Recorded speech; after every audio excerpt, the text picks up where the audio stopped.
एक बार की बात है, एक लड़का था। उसका नाम सबल था, जो नगर में रहता था। वह अपने जीवन से बहुत निराश था। उनकी निराशा का कारण यह था कि वह अब तक अपने जीवन में कुछ नहीं कर रहा था। उसके माता पिता उसे ताने मारते थे कि आपके सभी मित्र कुछ न कुछ कर रहे हैं, लेकिन आप अभी भी घर बैठे हैं। दोस्तों के बीच भी अक्सर उनका मजाक उड़ाया जाता था। वह कहीं जाता तो लोग उससे पूछते कि आप क्या कर रहे हैं। उसे यह बताने में भी शर्म आ रही थी, वह कुछ नहीं कर रहा था। धीरे धीरे उसने रिश्तेदारों से मिलना जुलना कम कर दिया और लोगों से मिलना भी बंद कर दिया। वह ज्यादातर समय घर पर ही रहता है। वह अकेला रोता है और भगवान को कोसता है और अपनी किस्मत को दोष देता है। अब उसे अपना जीवन बोझ लगने लगा था। कभी कभी वह सोचता कि कब वह कुछ करने के योग्य बनेगा, और फिर वह सोचता कि जिंदा रहने से अच्छा मर जाना है। एक दिन वह अपने नगर की एक गली से गुजर रहा था। तभी उसने देखा कि एक उपदेशक दुख और परेशानियों पर उपदेश दे रहा है।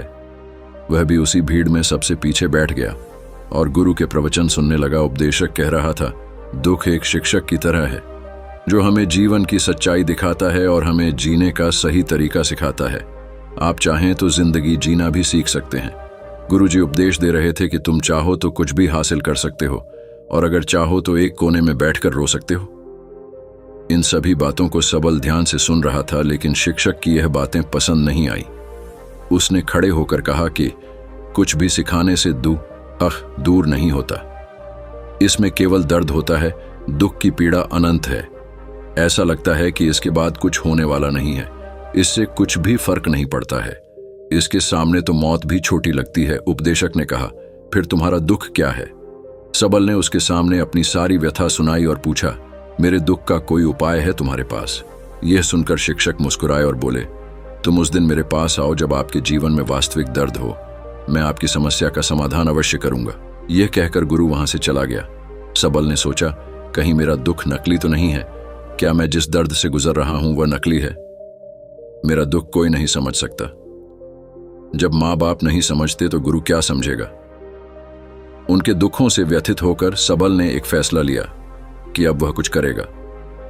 सबल ने एक छोटा व्यवसाय शुरू किया, पर उसे सफलता नहीं मिल रही थी। लेकिन उसके घर वाले पूछते हैं कि क्या वह कुछ कोशिश कर रहा है। वह अपने व्यवसाय में लगा रहा और धीरे धीरे उन्हें सफलता मिलने लगी। फिर उसने गति पकड़ी और केवल 3 साल के अंदर ही वह एक बड़ा बिजनेसमैन बन गया। अब सबल के आसपास ऐसे कई लोग थे जो उसकी परवाह करता था, जो उससे प्यार करता था। अब उनके परिवार के सदस्य भी उसकी तारीफ करते नहीं थक रहे थे। दिन ब दिन उसके मित्रों की संख्या बढ़ती जा रही थी। अब वह अपनी जिंदगी से बहुत खुश था। उनके कुछ दोस्तों ने उन्हें सलाह दी कि जब आप एक बड़ा बिजनेसमैन बनकर बहुत खुश हैं, तो सोचिए आपको कितनी खुशी होगी अगर आप इस शहर और इस राज्य के सबसे बड़े बिजनेसमैन बन जाते हैं। कितने लोग आपसे जुड़ना चाहेंगे, आपकी कितनी बड़ी ख्याति होगी, और स्वयं राजा भी आपसे दोस्ती करना चाहेंगे और जरूरत पड़ने पर ही आपसे पैसे उधार लेंगे। दोस्तों की यह बात सबल के मन में घर कर गई। अब वह और पैसे कमाने की कोशिश करने लगा, लेकिन उसे यह सब बहुत ही जल्दी चाहिए था। वह समय बर्बाद नहीं करना चाहता था। उनका अधिकांश समय इन चीजों को प्राप्त करने में गलाने लगा। इसलिए वह ऐसे काम करने लगा जो सही नहीं था। उसने बड़ा उधार लेना शुरू कर दिया। उसके दोस्तों से पैसे की मात्रा और अधिक मुनाफा कमाने के लालच में वह अपने माल में मिलावट करने लगा। उसने अन्य व्यापारियों के खिलाफ भी साजिश रची और उन्हें डराया धमकाया। जैसा उसके दोस्त कहते थे वैसा ही करता था। वह इन तरीकों से ज्यादा पैसा कमा रहा था, पर अब उसके जीवन में पहले जैसा चैन न था। उनके मन की शांति गायब हो गई थी और वह रात को सो नहीं पाता था। वह हंगामे में रहता था। वह सब कुछ पाकर भी उन्हें किसी चीज में सुख नहीं मिल रहा था। एक दिन सबल अपनी गाड़ी में कहीं जा रहा था। तभी रास्ते में उन्हें उपदेशक का आश्रम दिखाई दिया। वह रुका और गुरु के पास जाकर बोला, संत, आपने मुझे मेरे पास आने के लिए कहा था जब मेरे जीवन में सच्चा दुख आता है। अब मैं बहुत दुखी हूं कि मेरी नींद हराम हो गई है। मुझे कहीं भी शांति नहीं मिल रही है। इस प्रकार सबल ने अपनी सारी समस्याएं गुरु को बता दी। गुरु ने कहा, जब तुम पहली बार मुझसे मिलने आए थे तब भी तुम किसी दुख में थे। आपने उस दर्द से क्या सीखा? सबल ने कहा कि सिर्फ सोचने और चिंता करने से कुछ नहीं होता। आपकी दृष्टि को सच करने के लिए यह कार्रवाई करता है और सिर्फ काम करने से कुछ नहीं होता, परिणाम भी मिलना चाहिए। जब आपको लगता है कि आपका लक्ष्य हासिल नहीं होने वाला, तब राह में चाहे कितनी भी मुश्किलें आ जाएं, मन कितना भी निराश क्यों ना हो, कितना भी लगता हो कि अब कुछ नहीं होने वाला है, तभी विश्वास करें, मैं जो भी कर रहा हूं उसमें अवश्य सफल होऊंगा। खुद पर ध्यान दो, लोगों पर नहीं। लोग केवल सफल लोगों का सम्मान करते हैं। कोई कितना भी अच्छा क्यों ना हो, वह हमेशा लोगों की नजरों में बोझ बने रहते हैं। यह सब सुनकर उपदेशक मुस्कुराया और बोला, जब आपके पास है तो यह वास्तविक दुख नहीं है।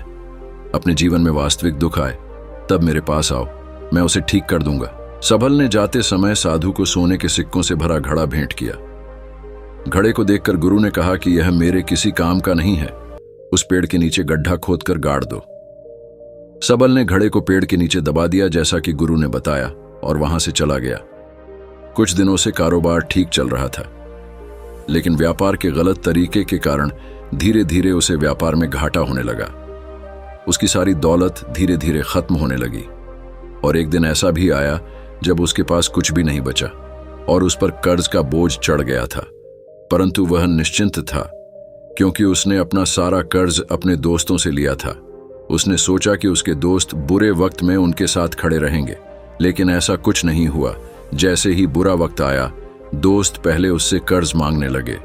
अगर उसने कर्ज नहीं लौटाया, उन्होंने उसे जान से मारने की धमकी भी दी। उनके सभी शुभचिंतक और प्रियजन उससे दूर हो गए। उसके दोस्त जो उसके साथ मस्ती किया करते थे, अब उससे दूर भाग रहे थे। उसका परिवार उसकी गलतियां और कमियां गिनने लगा। उनकी सारी संपत्ति नीलाम कर दी गई और उसके पास कुछ भी न बचा। जब उसने अपने पिता से मदद मांगी, पिता ने कहा कि मेरे पास थोड़ी सी संपत्ति है, मैं तुम्हारी मां को क्या कहूंगा अगर मैं तुम्हें दे दूं। यह संपत्ति हमारा अंतिम उपाय है। सबल के मन में गहरा दुख छा गया। उसके आसपास कोई नहीं था जो उनके दुख को समझ सके, जो उसे संभाल सके। जनता के इस विश्वासघात के कारण वह अंदर से टूट चुका था। वह सोचने लगा कि अब जीने का क्या मतलब है, अब मौत ही मेरा सहारा है। वह आत्महत्या करने के लिए पहाड़ी पर जा रहा था। तब से उसे याद आया कि उस शिक्षक ने उससे कहा था, मेरे पास आओ जब तुम्हारे जीवन में वास्तविक दुख हो। सबल गुरु के पास गया और अपनी सारी व्यथा सुनाई। आंखों में आंसू लिए उसने कहा, हे गुरुजी, मेरे दुख का निवारण कीजिए। गुरु ने कहा, जब जीवन में असली दुख होता है तब मेरे पास आ जाना, मैं इसे जरूर ठीक करूंगा। सबल ने कहा कि यह क्या हो रहा है, मेरी जिंदगी में अभी दुख नहीं है, तो आखिर असली दुख क्या है? गुरुजी ने सबसे कहा कि पहले आप मुझे बताओ, आपने अपने दुख से क्या सीखा? सबल ने कहा कि मैंने वह सीखा, जो लोग हमारे जीवन में आते हैं वह हमारी सफलता और प्रगति के कारण वो हमें धोखा जरूर देंगे, क्योंकि बुरे समय में वे हमारे साथ नहीं खड़े होंगे। वे अच्छे समय में ही हमारा फायदा उठाएंगे और बुरे समय में हमें छोड़ देंगे। उन लोगों पर ही भरोसा करें जो हमारे बुरे समय में हमारे साथ खड़े रहते हैं, लेकिन ऐसे लोग बहुत कम होते हैं। लेकिन जिनके पास है, उन्हें उनकी सराहना करनी चाहिए, उनका अपमान नहीं करना चाहिए। मैंने कभी भी किसी के खिलाफ साजिश नहीं रखना चाहिए। अपना काम ईमानदारी और धैर्य से करें और कभी लालची मत बनो। अपने सारे दुख दर्द और अनुभव बयां करने के बाद सबल गुरुजी के सामने आंखों में आंसू लिए बैठ गया। कुछ देर बाद साधु उठे और पेड़ के नीचे एक गड्ढा खोदा और घड़ा निकाल लिया जो सोने के सिक्कों से भरा हुआ था। उसने सबल को देकर कहा, मेरे पास आओ जब तुम्हारे जीवन में वास्तविक दुख हो। सबल ने अपने शिक्षक को धन्यवाद दिया और उसे प्रणाम करके चला गया। उस पैसे से उन्होंने एक छोटा सा व्यवसाय शुरू किया। अब वह छोटा व्यापारी बनकर भी खुश हैं। उन्होंने पूरी लगन और ईमानदारी से कारोबार किया। जल्द ही वह अपने शहर का एक बड़ा व्यापारी बन गया।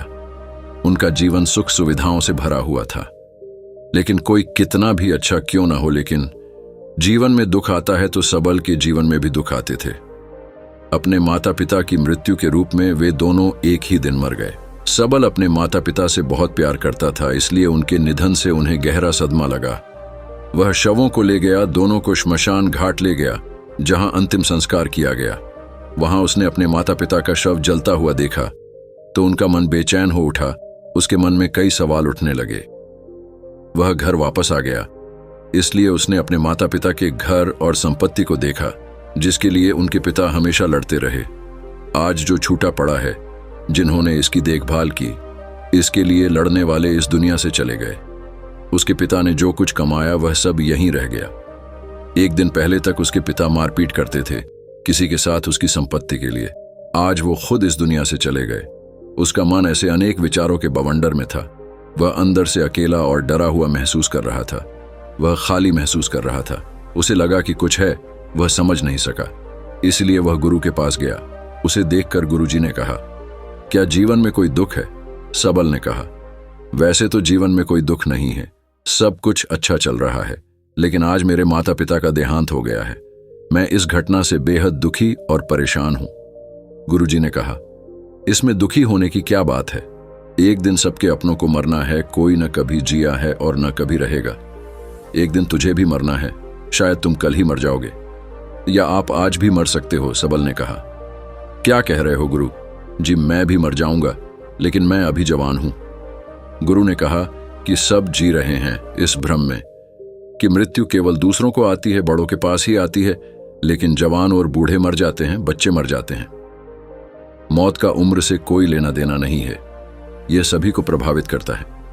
मास्टर जी की ये बातें सबल के मन में घर कर गईं और वह चुपचाप चला गया, लेकिन उसका मन अभी भी बेचैन था। वह खाली महसूस कर रहा था। वह सारा दिन अपने बारे में ही सोचता रहा कि वह कौन है, वह इस दुनिया में क्यों आया है, क्या जीवन का लक्ष्य केवल चीजों को खाना और मरना है? ऐसे कई सवाल उसके दिमाग में लगातार उठ रहे थे, लेकिन उन्हें अपने किसी भी सवाल का जवाब नहीं मिल रहा था और उसका दुख दिन ब दिन बढ़ता ही जा रहा था। इसलिए कुछ दिन बाद वह फिर से गुरुजी के पास पहुंचा और बोला है, हे स्वामी, मैं बहुत दुखी हूं, क्योंकि मैं यह नहीं जान पा रहा हूं कि मैं कौन हूं और मैं इस दुनिया में क्यों आया। यह सुनकर गुरुजी मुस्कुराए और बोले, आज आपके जीवन में पहली बार सच्चा दुख उत्पन्न हो गया है। यह वास्तव में दुख कहलाने के लायक हैं। हम नहीं जानते कि हम कौन हैं, हम क्यों आए हैं, क्या करें, कैसे करना है। सबल ने अपने गुरु से कहा कि उसकी दुर्दशा दूर करो। गुरु ने कहा कि हम सभी इंसान हैं, जीवन भर संग्रह करते रहते हैं। सबल ने कहा कि सभी इंसान जीवन भर धन, सम्मान, परिवार, प्रतिष्ठा, मित्र, शत्रु आदि जमा करता है। गुरु ने पूछा, क्या हम एकत्रित की गई चीजों में से कुछ भी अपने साथ ले जा सकते हैं? सबल ने कहा, कोई भी इंसान अपने साथ कुछ भी नहीं ले जा सकता, वह सिर्फ अकेला ही जाता है।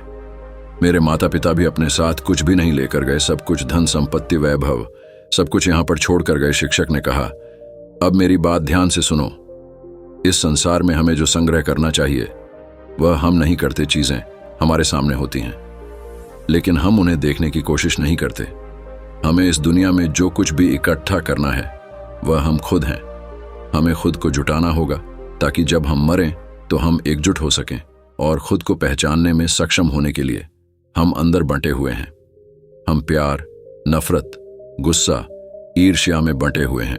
क्रूरता, धन, स्थिति, प्रतिष्ठा, सम्मान, पहचान, धर्म, जाति, सैकड़ों हजारों ऐसी चीजों और इच्छाओं में हम विभाजित हैं और टुकड़ों में जीवन जी रहे हैं। इस विभाजन के कारण हमारी चेतना कभी एक नहीं हो सकती।